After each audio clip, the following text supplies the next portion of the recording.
Hello everyone, Sheeps here. I've decided to try something a bit different for a video. Today I'm actually going to be doing a deck profile. As some people probably know or figured out from the Yu-Gi-Oh! Stream uploads, I do enjoy Yu-Gi-Oh! And this week I will be heading to locals with this new modified version of the Despia deck that I originally worked on. This version isn't too different from version 1, but I thought I may as well just give my branded Despia deck profile before the format changes and we have, new cards and all that.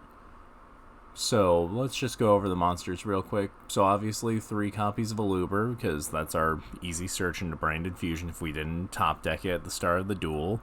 Or honestly, I see it more as a way to bait out your opponent. Tragedy for its power to draw Aluber out. Comedy, I feel, is a weird choice for this deck, and that's why I just only run it as a one of, because I'd rather have just a one of and it only be useful sometimes, rather than it being like a 3 of that I can never use. Then the ad libitum, because that's basically a must-have, and I feel is perfectly fine as a one of. Then I have Dramaturge, just because I personally really like this, and I like just having a really large beat stick. 2 Albaz, pretty standard, pretty good effect. Albion, I feel you could probably cut this card out of the deck. I personally just enjoy it for the extra, draw if it doesn't get negated. Spriggan's Kit, also a pretty good part of the Albaz package. Then part of the DP engine I run is Denier and Dasher. Personally, I feel like you could run Celestial instead of Dasher, but I think both of them work either way. Light and Dark Kaijus. Nibiru, because that's obviously a hand trap you gotta run. I run Gamma just because I feel I go second a lot, so Gamma is a pretty good option. The biggest change between version 1 and version 2 of this deck is Ghost Reaper, because I feel a lot of people are still playing Despia, so there'll still be a good amount of mirror matches happening.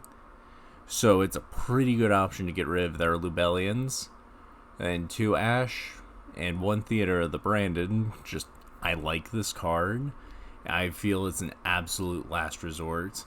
2 Openings, just for its, graveyard protection. And I run a third one in the side deck, but we'll get to that when we get to that.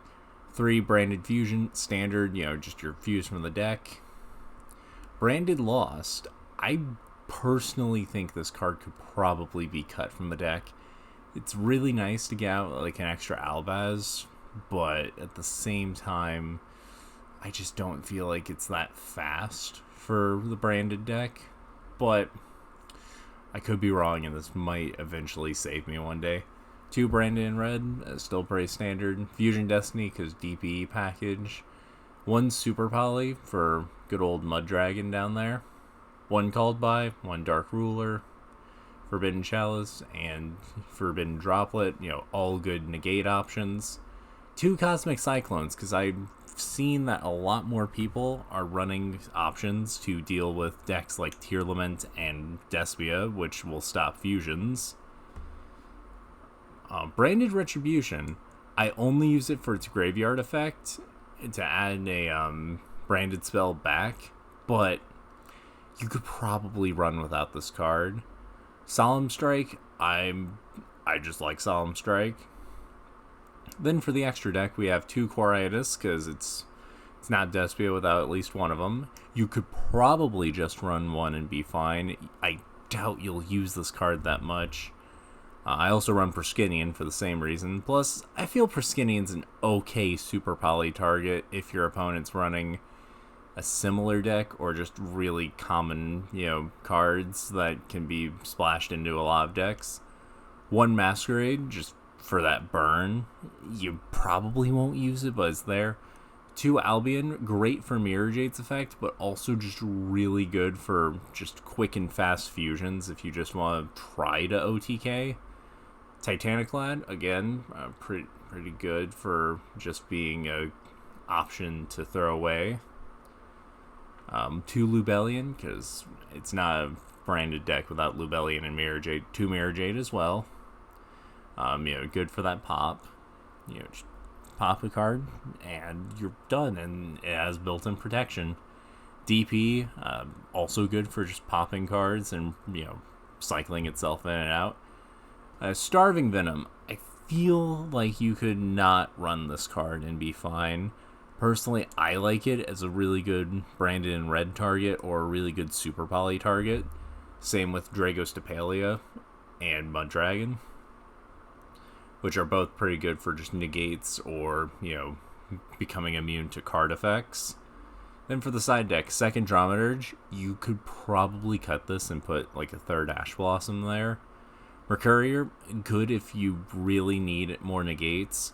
Raw Sphere Mode and Lava Golem. Basically, if Kaijus just aren't cutting it for you, run these two cards. Second Gamma for consistency. Two Veilers. You could probably run a third one in the main deck. A third Branded Opening. You could also make the argument for main deck. Second Super Poly. Again, consistency. Dark Ruler, Forbidden Droplet, and Cyclone, all for the same reasons. Crossout Designator, a great card because a lot of people are playing Despia again due to the 10s, so that's always a good option. Second Solemn Strike, and Evenly Matched. Evenly Matched is probably the best card to run in a side deck right now. It's insanely good. I think this card is going to stay really good for a long time. And that's really about it, because this will be one of the last times I get to use this deck before Bestials come out. I'm looking forward to that, actually, so I can play around with this deck and see what works. But yeah, if you have any other cool ideas for possible deck profiles for me to work on and stuff for me to experiment with, leave them as a comment. If you enjoyed my terrible discussion of a Yu-Gi-Oh deck, like and subscribe, share it around. It's your choice, whatever you want to do. Until then, I'll catch you all next time. Bye.